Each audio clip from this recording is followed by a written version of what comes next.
itaаттын символу, itaаттын ээси периштелер. Алар башка нерсеге алаксыбайт да. Өзүнүн жумушу жок. Үйлөнүшүм керек да, турмушка чыгышым керек эле, бала жок. Курсагы ачмай жок. Алар итаат менен гана элек. Сиздин үйүңүздө күнүгө миңдеген миллиондогон периште келип отурса, сиз китеп окуп атканыңызда, Нурзат айыма азыр айтып кетти, китеп оку деп. А бекеринен айтылбайт.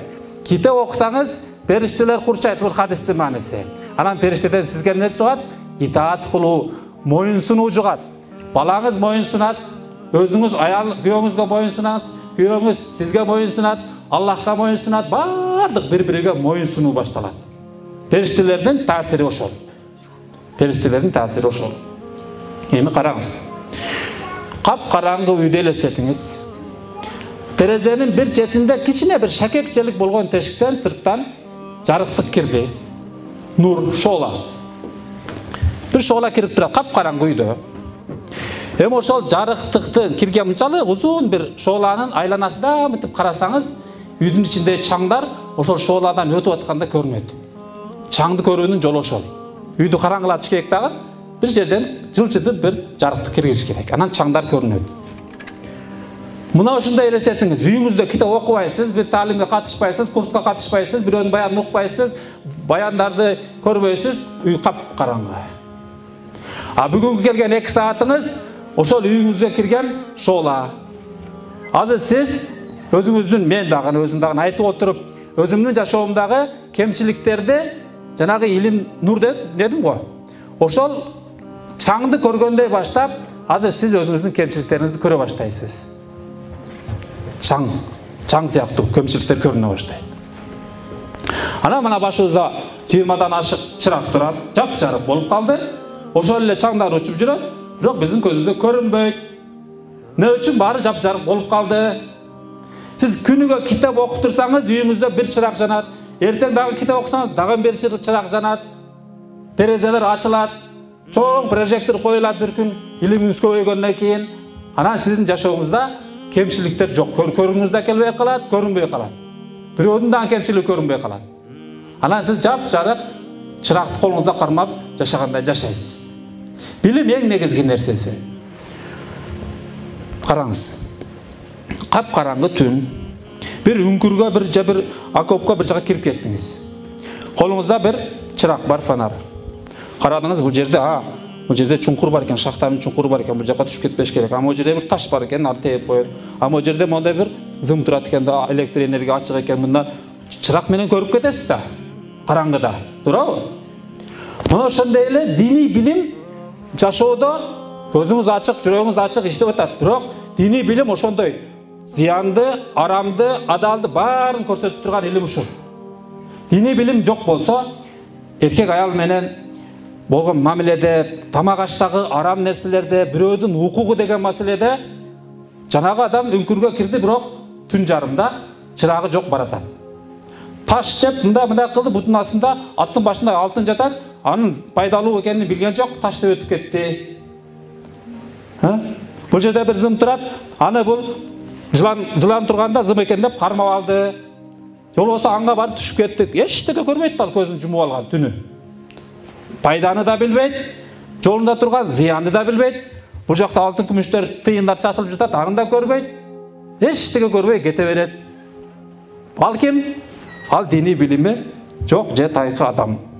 Ошон үчүн урматтуу айымдар жана мырзалар, акыйкат бөлөк, анан сүрөт бөлөк. Мына кээ бириңиздер видеого тартып атасыздар.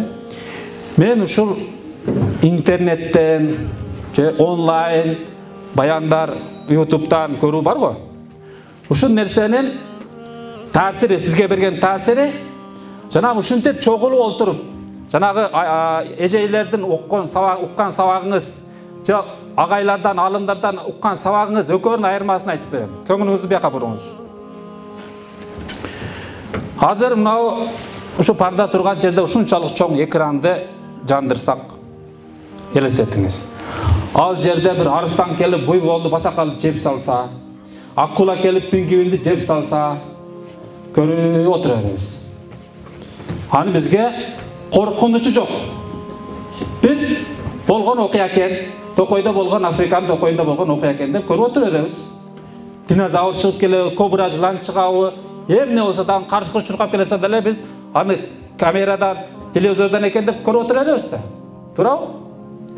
Сол алдынан сиз коркпойсуз, жүрөгүңүз таасир албайт. Ошону карап, козуңуз ачылып отурганда, о жеңиңизден бир таракан кирип кетти. Чычкан бир жагыңыздан кирип кетти. Эмне болосу эми? Баарын чочутасың могу жерде. Ыргып турганыңызда. Бул экран сүрөт, ал эми тиги таракан акыйкат. Сабакты дагы ушундай акыйкат менен устазга барып, кыйналып, жазып, анын урушусун eshit, угуп, ошентип алгандын таасири көп. Сабакка катыш, курска катыш, медресеге бар, имамга бар, мешіттен жума баянды ук дейбиз го, мына ушундай мисалда. Ошол эле экрандан бирөө парашюттан учуп баратат, же тоодон секирип баратат. Эч кимибиз таасирленбейбиз, көрүп отурабыз. Ошону көрүп отурганыңызда могу отургучтун бир бутун сындыра коюңузчу, арка кулап баратканыңызды билесиз анан. Канчалык коркунуч керек. Акыйкат сизге жеткенде анан билесиз. Бирок акыйкат бул телефондон, эмеден келбейт. Эмнеден келет? Чыныгы жашоодон келет. Илим үч нерсе менен тараган. Биринчиси кадам, сахабалар кадам менен. Экинчиси калем, жазган. Үчүнчүсү калп, жүрөктөн жүрөккө өткөн.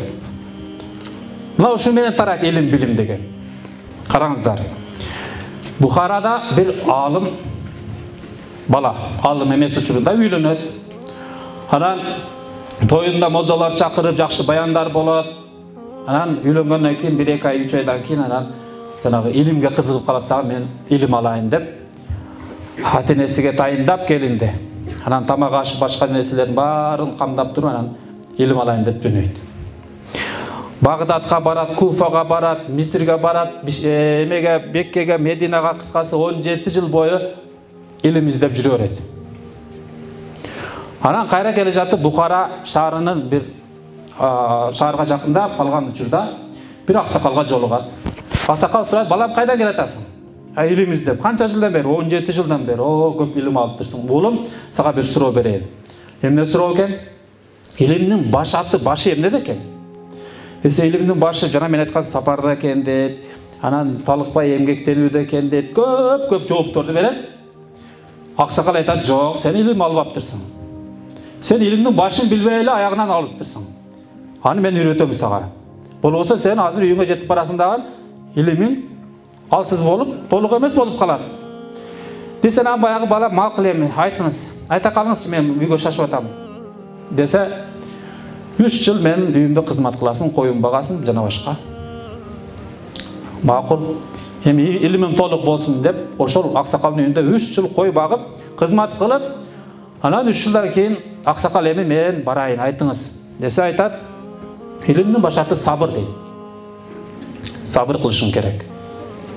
Ушунчалык эле 3 жыл мурда айтсаңыз болбойбу десе, "Жок, мен сага амал кылуу менен бирге 3 жыл кыйнап сени окуттум, тарбияладым.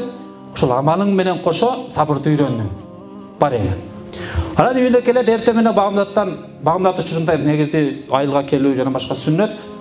Келип, үйүн ачып кирсе, бөлмөдө бир киши, анан аялы экөө жатат.